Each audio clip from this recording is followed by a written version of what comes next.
नमस्कार। स्वागत है आपका दिव्य ज्ञान में, जहां हम हर श्लोक को सरल भाषा में समझते हैं। हर दिन नया ज्ञान, नई सोच और नई रोशनी। क्या आपने कभी जीवन के सवालों के जवाब ढूंढे हैं? क्रोध, भय, मोह और दुख, इन सब का समाधान छिपा है भगवद गीता के दिव्य ज्ञान में। यह चैनल है दिव्य ज्ञान। सब्सक्राइब कीजिए और अपने जीवन को गीता के प्रकाश से जगमगाइए। आचार्याः पितरः पुत्रास्तथैव च पितामहाः मातुलाश्च शशुराः पौत्राः श्यालाः संबंधिनस्तथा। हे कृष्ण, ये मेरे आचार्य, पिताजी, पुत्र, पितामह, मामा, ससुर, पौत्र, साले और अन्य संबंधी भी युद्ध भूमि में उपस्थित है। इस श्लोक से यह स्पष्ट होता है कि अर्जुन का हृदय मोह, स्नेह और भावनाओं से ग्रसित है और वह धर्म युद्ध के वास्तविक उद्देश्य को भूल चुका है। यह वही स्थिति है जो हर मनुष्य के जीवन में आती है जब वह अपने कर्तव्यों और भावनाओं के बीच उलझ जाता है। एतान् न हन्तुम् इच्छामि घ्नतः अपि मधुसूदन अपि त्रैलोक्य राज्यस्य हेतोः किन्नु मही कृते। हे मधुसूदन, ये यदि मुझे मारने पर भी उतारू हों, तब भी मैं इन्हें मारना नहीं चाहता, भले ही इसके बदले मुझे तीनों लोकों का राज्य क्यों न मिल जाए। फिर पृथ्वी के राज्य के लिए तो कहना ही क्या। यह श्लोक दर्शाता है कि जब मनुष्य मोह और करुणा में बंध जाता है तो वह कर्तव्य से विचलित हो जाता है और दुनिया के सबसे बड़े सत्य से भी पीछे हट सकता है। लेकिन श्री कृष्ण आगे उसे यह सिखाते हैं कि कर्तव्य को केवल भावनाओं से नहीं, विवेक और सत्य के आधार पर निभाना चाहिए। निहत्य धार्तराष्ट्रान्नः का प्रीतिः स्यात् जनार्दन पाप में वा श्रेयदस्मान् हत्वैतानात्तायिना।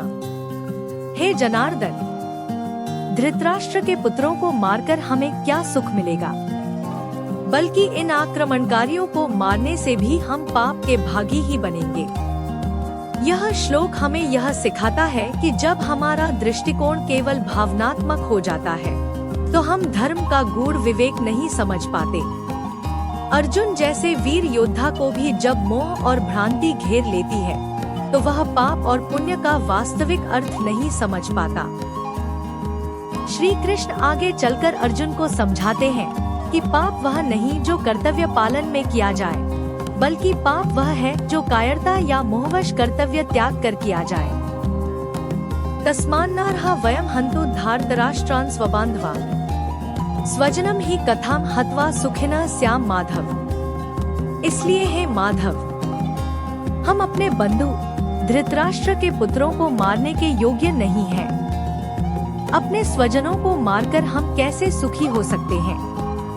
यह श्लोक दर्शाता है कि जब मनुष्य केवल संबंधों के आधार पर निर्णय करता है तो वह धर्म और कर्तव्य के वास्तविक स्वरूप को नहीं समझ पाता।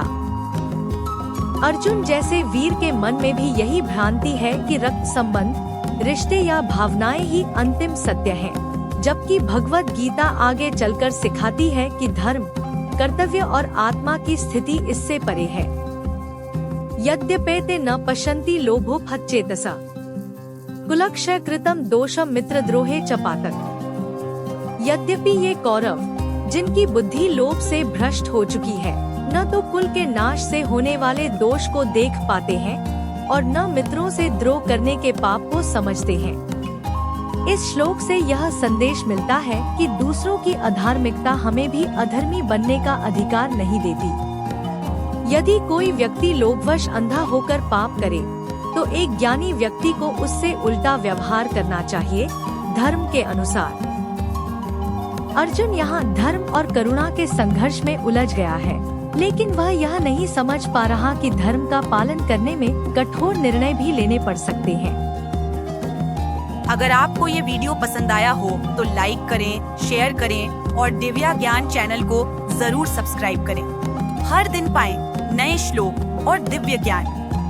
अपने विचार और प्रश्न कमेंट में जरूर लिखें। अगली बार फिर मिलेंगे एक और श्लोक के दिव्य संदेश के साथ।